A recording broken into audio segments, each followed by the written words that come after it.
बड़ी खबर उत्तर प्रदेश के जनपद बाराबंकी से मिल रही है। आपको बता दें, देश के उच्च शिक्षण संस्थानों में अनुसूचित जाति, अनुसूचित जनजाति एवं पिछड़े वर्ग के छात्र छात्राओं के साथ हो रहे कथित जातिगत भेदभाव, मानसिक उत्पीड़न और शोषण के विरोध में संशोधित यूजीसी कानून 2026 को लागू किए जाने की मांग तेज हो गई है।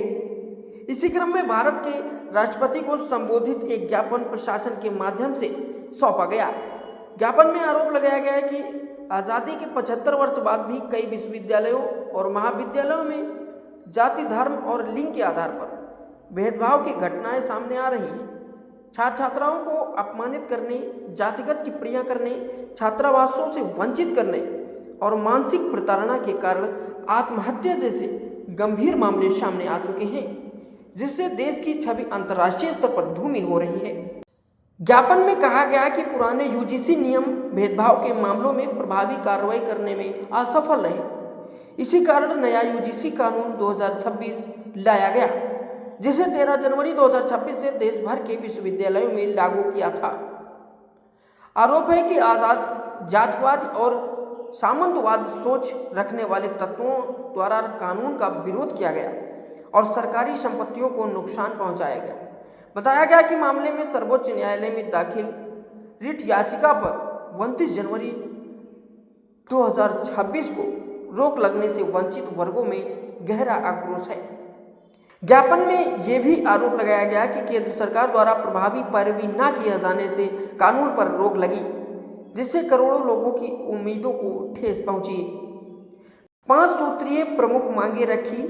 संशोधित यूजीसी कानून 2026 को देश के सभी उच्च शिक्षण संस्थानों में लागू किया जाए। सर्वोच्च न्यायालय में लंबित याचिका में प्रभावी पैरवी कर स्थगन आदेश समाप्त कराया जाए या संसद के माध्यम से समाधान निकाला जाए। कानून का विरोध करने वाले कथित जातिवादी तत्वों के खिलाफ सख्त कानूनी कार्रवाई की जाए। देश भर में समान पाठ्यक्रम और समान शिक्षण प्रणाली लागू की जाए। दोहरी शिक्षा नीति समाप्त कर शिक्षा का राष्ट्रीयकरण किया जाए। ज्ञापन में चेतावनी दी गई कि यदि मांगों पर शीघ्र कार्रवाई नहीं हुई तो उत्तर प्रदेश की राजधानी से लेकर दिल्ली स्थित संसद भवन तक विशाल जन आंदोलन किया जाएगा, जिसकी संपूर्ण जिम्मेदारी शासन प्रशासन की होगी। और क्या कुछ कहा आंदोलनकारियों ने, देखिए बाराबंकी से हमारे संवाददाता अनिल यादव की ये स्पेशल रिपोर्ट।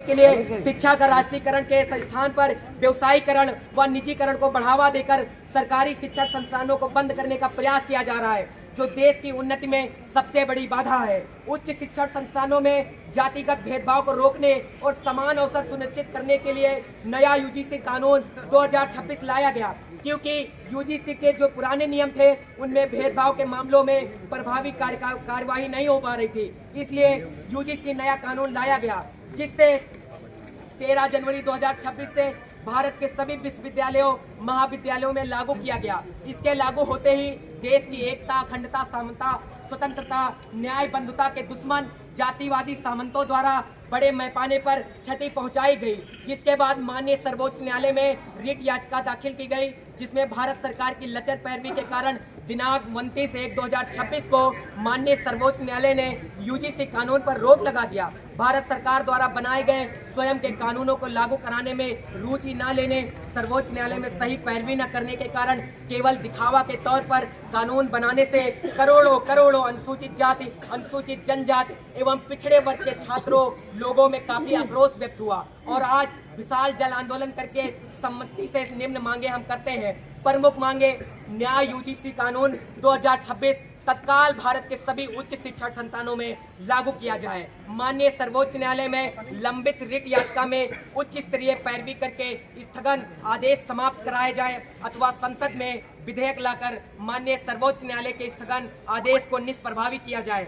नए यूजीसी कानून 2026 का विरोध करने वाले जातिवादी सामंतवादियों के खिलाफ देशद्रोह का मुकदमा चलाया जाए, क्योंकि नए यूजीसी कानून का विरोध देश का विरोध माना जाएगा।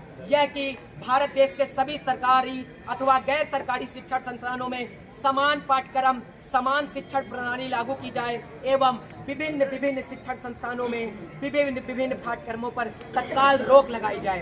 देश में दोहरी शिक्षा नीति को समाप्त करके शिक्षा का राष्ट्रीयकरण किया जाए। अतः अनुरोध है कि 5 सूत्रीय मांगे अविलंब पूरी की जाएं, अन्यथा उत्तर प्रदेश की राजधानी से लेकर संसद भवन तक विशाल जन आंदोलन करने को बाध्य होना पड़ेगा, जिसकी संपूर्ण जिम्मेदारी भारत सरकार की होगी व उत्तर प्रदेश सरकार की होगी।